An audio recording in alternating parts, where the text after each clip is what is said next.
আসসালামু আলাইকুম। নবম ও দশম শ্রেণীর প্রিয় শিক্ষার্থীরা, আজকে আমরা দেখব রসায়ন এই বইটি। আমরা দেখব প্রথম অধ্যায় রসায়নের ধারণা এই বইটি আমরা দেখব। তারপর হচ্ছে দ্বিতীয় অধ্যায় পদার্থের অবস্থা। চলো আমরা দেখে নেই। প্রথম অধ্যায় রসায়নের ধারণা। তোমরা যারা নবম শ্রেণীর বিজ্ঞান বিভাগের ছাত্র, তারা রসায়ন বইটি হাতে পেয়েছ। বইটি হাতে পেয়ে কিছু প্রশ্ন তোমাদের মনের মধ্যে ঘুরপাক খাচ্ছে। যেমন, রসায়ন বিষয়টি কি? কেনই বা আমরা রসায়ন পড়ব? অর্থাৎ রসায়ন আমাদের কি কাজে লাগে? রসায়নের সাথে বিজ্ঞানের অন্য শাখার কি কোনো সম্পর্ক আছে? এসব বিষয়ের উত্তর এই অধ্যায়টি পড়লে তুমি জানতে পারবে। এই অধ্যায় শেষে তোমরা কি কি শিখবে? রসায়নের ধারণা ব্যাখ্যা করতে পারবে, রসায়নের ক্ষেত্রসমূহ চিহ্নিত করতে পারবে, রসায়নের সাথে বিজ্ঞানের অন্য শাখাগুলোর সম্পর্ক ব্যাখ্যা করতে পারবে, রসায়ন পাঠের গুরুত্ব ব্যাখ্যা করতে পারবে, রসায়নে অনুসন্ধান ও গবেষণা প্রক্রিয়ার বর্ণনা করতে পারবো, বিভিন্ন ধরনের অনুসন্ধানমূলক কাজের পরিকল্পনা প্রণয়ন, অনুমতি, সিদ্ধান্ত গঠন ও পরীক্ষা করতে পারবো, রসায়ন পরীক্ষাগারে কাজের সময় প্রয়োজনীয় সতর্কতা অবলম্বন করতে পারব, প্রাকৃতিক ও বাস্তব জীবনে ঘটনাবলী রসায়নের দৃষ্টিতে ব্যাখ্যা করতে পারব। তারপর তোমরা এগুলো পড়ে নেবে। আমরা আজকে শুধু অনুশীলন প্রশ্নগুলো সমাধান করব। অনুশীলন প্রশ্ন, এখানে বহু নির্বাচনী প্রশ্নগুলো আমরা সমাধান করব এবং সৃজনশীল প্রশ্নগুলো আমরা সমাধান করব। তার আগে আমরা বহু নির্বাচনী প্রশ্নটি দেখে নেই। ১. নিচের কোন পদার্থটির ব্যবহারে পরিবেশের সবচেয়ে বেশি ক্ষতি হয়? ক. প্রিজারভেটিভস, খ. কীটনাশক, গ. অ্যালকোহল বা ইথার, গ. সার। উত্তরটি হবে ক। তারপর দেখি আমরা ২। নিচের সাংকেতিক চিহ্নটি কি প্রকাশ করে? ক. বিস্ফোরক পদার্থ, খ. দাহ্য পদার্থ, গ. তেজস্ক্রিয় রশ্মি, গ. আগুনের শিখা। উত্তরটি হবে খ। তারপর ৩। নিচের কোন চিহ্নটি তেজস্ক্রিয় রশ্মি বা নির্দেশ করে? উত্তরটি হবে গ। তারপর ৪। কপারের সাথে অন্য কোন ধাতুকে গলিয়ে ব্রোঞ্জ তৈরি করা হয়? ক. লোহা, খ. জিঙ্ক, গ. টিন, গ. লেড।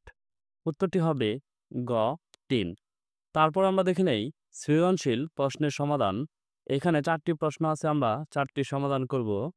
এখানে ২টি চিত্র দেওয়া হয়েছে। চিত্র ১ হচ্ছে যে ঔষধ সেবনের ছবি। চিত্র ২ এ বলা হয়েছে যে কীটনাশক ছিটানোর ছবি। তাহলে আমরা প্রথম প্রশ্নটি দেখে নেই। ক. গবেষণা কি? চলো আমরা এই একের উত্তরটি, ক এর উত্তরটি দেখে নেই। ক এর উত্তরটি হচ্ছে সঠিক পদ্ধতিতে পরীক্ষা নিরীক্ষার মাধ্যমে কোনো কিছু জানার নামই গবেষণা।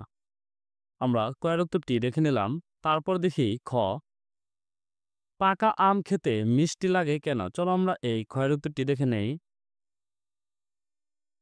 খ এর উত্তরটি হচ্ছে পাকা আম খেতে মিষ্টি লাগে কারণ কাঁচা আমে বিভিন্ন ধরনের জৈব অ্যাসিড যেমন সারেনিক অ্যাসিড, ম্যালিয়েট ম্যালিক অ্যাসিড প্রভৃতি থাকায় কাঁচা আম টক হয়। কিন্তু আম যখন পাকে তখন এই অ্যাসিডগুলোর রাসায়নিক পরিবর্তন ঘটে, গ্লুকোজ ও ফ্রুক্টোজের সৃষ্টি হয়, তাই পাকা আম খেতে মিষ্টি লাগে। আমরা ক্ষয়ের উত্তরটি দেখে নিলাম। তারপর দেখি আমরা গ. উদ্দীপকের এ নং চিত্রে রসায়ন কিভাবে সম্পর্কিত ব্যাখ্যা করা। উদ্দীপকে এই চিত্রটি কিভাবে সম্পর্কিত? তাহলে আমরা এই চিত্রটি সম্পর্কে উত্তরটি দেখে নেই। গয়ের উত্তরটি হচ্ছে উদ্দীপকে এ নং চিত্রে একজন ব্যক্তি ঔষধ সেবনের দৃশ্য দেখা যাচ্ছে।